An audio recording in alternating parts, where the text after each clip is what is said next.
Bridgewater football closes out ODAC play with a 42-21 win at Ferrum. Another second half comeback, your third straight win. You end up tied for second in the conference. So talk a little bit about that performance. Well, I think it's something nobody takes away past success, and I was proud of our kids. We really got in a situation where we had two quarterbacks that got banged up pretty good in the first half, and we're walking down there to that locker room at halftime not knowing who our quarterback is going to be coming in the second half. I thought our defense did a great job containing a tailback that nobody else was able to hold that kid to 68 yards rushing and deny him explosion plays was critical. That kept us in the game in the first half, and then I will tell you that was the second half. That was a gutty performance, by Jay Scroggins to go out there and go into a game, and my words to him were, "What can you do?" I said, "Can you grip a football?" And he said, "Not very quickly." We just said, "All right, let's give this a go." And it really was just a gutty effort. And hey, every phase contributed. I thought we gained an advantage in the kicking game. We scored with the kicking game. We scored on defense. And, our offense just put together 4 long drives throughout the course of that game that, when you're eating clock and keeping a good offensive football player off the field, you really gain an advantage. Yeah, that's incredible that he had struggled to grip a ball when on the drive that put you up for good, he completed a 3rd and 18 out to the sideline to Trey Stevens. And then defensively, I think 12 tackles for loss in the game, held an all-region running back to, as a team, they had 41 yards rushing. So really a great performance. No, I think it was. And our defense has been pretty steady all along. And I really do believe, I think you and I talked, gosh, I can think back to August conversations that we had, we needed to do some rebooting, and I think the formula that we put together, we stuck with it. It's going to be about, we're going to run the football ourselves. We're going to be about ball control. We're not going to make our defense camp on the field. We've been able to do that, at least particularly over these last 4 games. I think, and if you play great defense and you gain an advantage in the kicking game, you're going to have chances to win games in the fourth quarter, and that's held true. And certainly over the last 3 weeks, we've found a way to win those games. Yeah, and it's not even really fair to say that you're starting slow in the last 2 wins. You haven't trailed by more than 7, but it was another second half comeback. You trailed at halftime, I think, of 7 in the last 8 weeks. Is there something you could still do to start a little faster, even rolling into next year?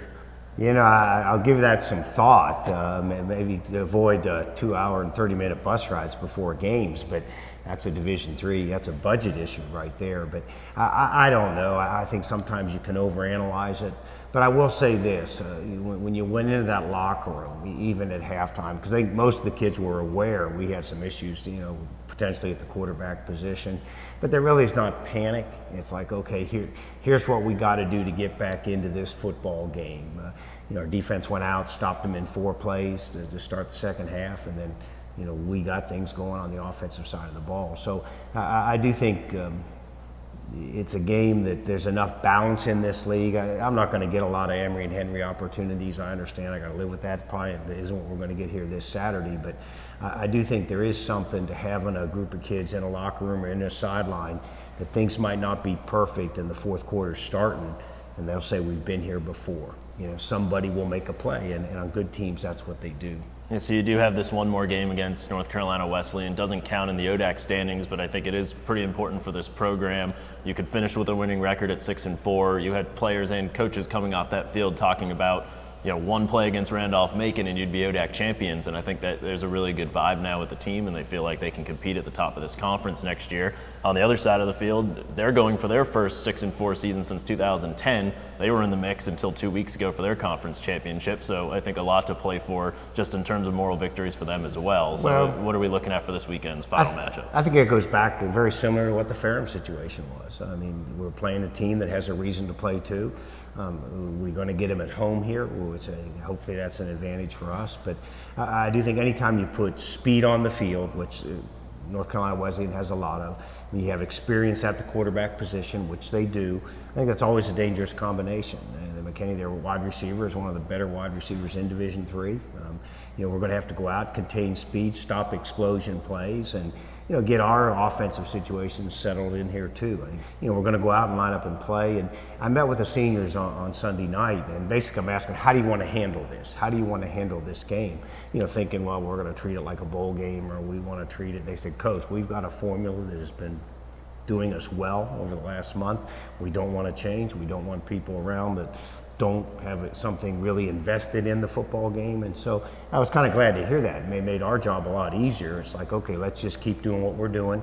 And you're right, 6 is bigger than 4. We've used the word quantify a lot with our kids.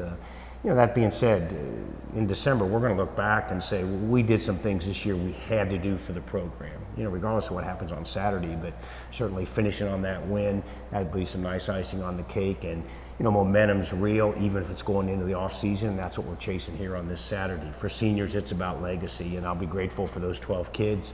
A year ago at this time, we were in a completely different place. And I think to have that group say, we're going to stay here and help you fix this, I'll always be grateful to that group.